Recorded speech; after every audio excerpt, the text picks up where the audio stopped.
Hey all, here OS Reviews. You're watching our hands-on review of the Oppo A37 in 2018. So this is a smartphone that was released in 2016, making it about 2 years old. It has been a long time since we've last checked out an Oppo device on this channel. That actually being the Find 7, which was a very flagship level device released in 2015, and since then ColorOS has gone through many iterations and changes. So this particular phone, the A37, is part of the Selfie Expert series from Oppo. It's meant more as a entry-level device from the Chinese manufacturer. It isn't quite as flagship grade in terms of its specs, and that includes a Snapdragon 410 processor, which is quad-core, and it also comes with 2 GB of built-in RAM. So again, we've checked out a few other devices of late running on the Snapdragon 400 series, including some HTC phones and also the LG Destiny/Sunset, some other prepaid devices in throwback retro reviews, and I was pleasantly surprised to find that those phones still held up pretty well in terms of daily navigation and performance, and that the Snapdragon 410 seems to still do a decent job when it comes to not giving you too much lag or delay as you're swiping along. So the same thing can be said here. With 2 GB of RAM, it's also a little more than the typical entry-level mid-end phone for 2016, which came with only 1 GB.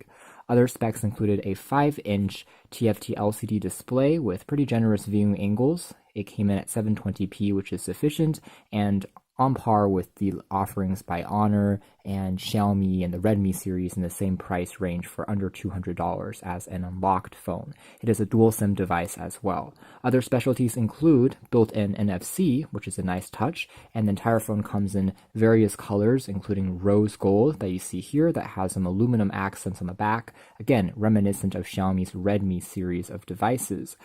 With that being said, the design of the phone, at least on the front, is otherwise quite unremarkable. It's very similar to most other phones from 2016, with prominent bezels on the top and a traditional 16:9 aspect ratio, micro USB for charging along with the speaker and mic on the side. On the right-hand edge, there is a power key, and on the very top, there's a 3.5mm headphone jack.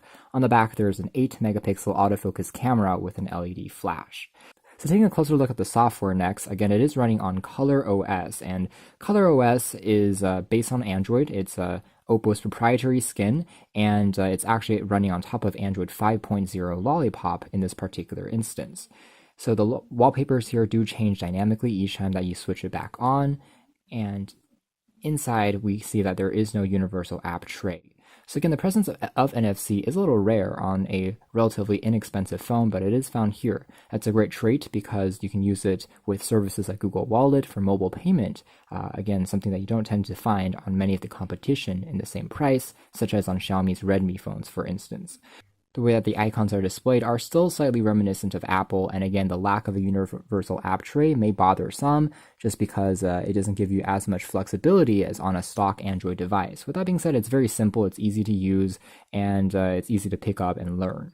So we take a closer look at some of these utility tools. Again, they are designed from Oppo from the ground up, including the calendar app, so they're all very different from standard Android. Here's their clock app, and you can see how the icons here do seem quite iOS-ish, but at least it looks fairly coherent. Other navigational tricks we can pull down to have access to universal search to go through our applications, content, and even the web.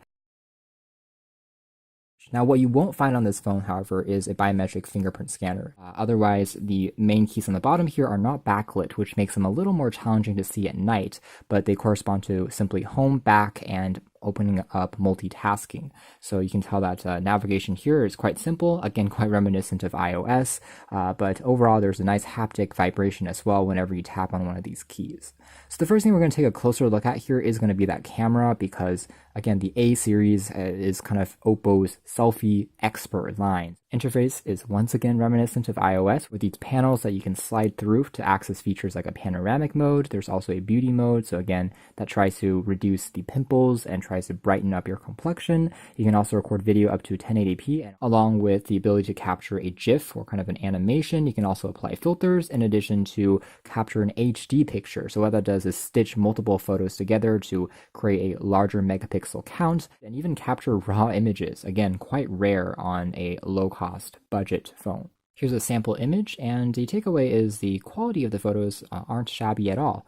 In fact, again, compared to other $200 devices, I'm quite impressed. Now, there isn't optical image stabilization, so in low light situations, especially when flash isn't used, you can still get some shakiness and blurred details. But as a whole, colors are very accurate looking and again impressive with all the modes that you have. For the most part, the auto mode seems to do a great job. So this is an example of kind of the selfie filter applied. You can tell what it changes in terms of the photo properties is kind of whiten up the image. So the version of this phone that we're taking a look at right now is actually through a Chinese carrier, which is why you see quite a bit of bloatware. Oppo does sell this phone also exported. So for instance, there's things like QQ, which is kind of a chatting application in China. You also see some browser apps which are designed for China exclusively. There are some other kind of Oppo community apps built on it for help and support. Under popular apps, there is WPS Office built in, which allows us to view, edit, and create Excel, PowerPoint, and Word documents when on the fly, which is usually a download from the Play Store, but it's built on in here for productivity. Now over here, we do have some additional tools, a voice recorder. There's also a compass built on in. It's pretty handy and a good opportunity to take a look at, how the screen holds up even as we tilt it at extreme angles, and you can tell it's doing a fairly good job.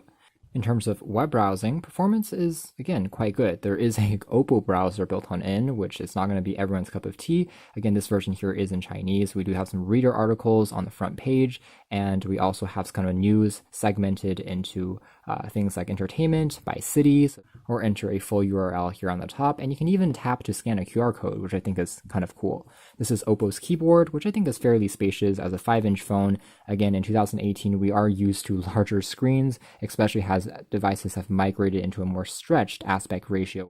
The screen is responsive, supports up to 5 fingers for multi-touch, and it does include some emojis out of the box as well. This particular phone with a 2630 mAh battery will last you for about 2 days on a single charge, and it's also powerful enough to handle even desktop class versions of sites like the New York Times or CNET. There is Oppo's music player built on in as well that supports cover art. It supports things such as some sound equalizer enhancement as well that you can tweak around with. Pretty standard stuff if you use other ColorOS phones in the past. And you can also sort it by things like album as well as view their web store to download more content. So that's more or less it as far as just our hands-on revisited look at the Oppo A37 in 2018. Again, like many of the Snapdragon 400 and 410 series phones, I was still pleasantly surprised at how well this phone has held up 2 years later. It still feels quite responsive and snappy when it comes to general navigation. Sure, it's not going to be flawless, it's not going to be as fast as a flagship 800 series device, but again, this was a chipset that I think Qualcomm designed that's ahead of its time.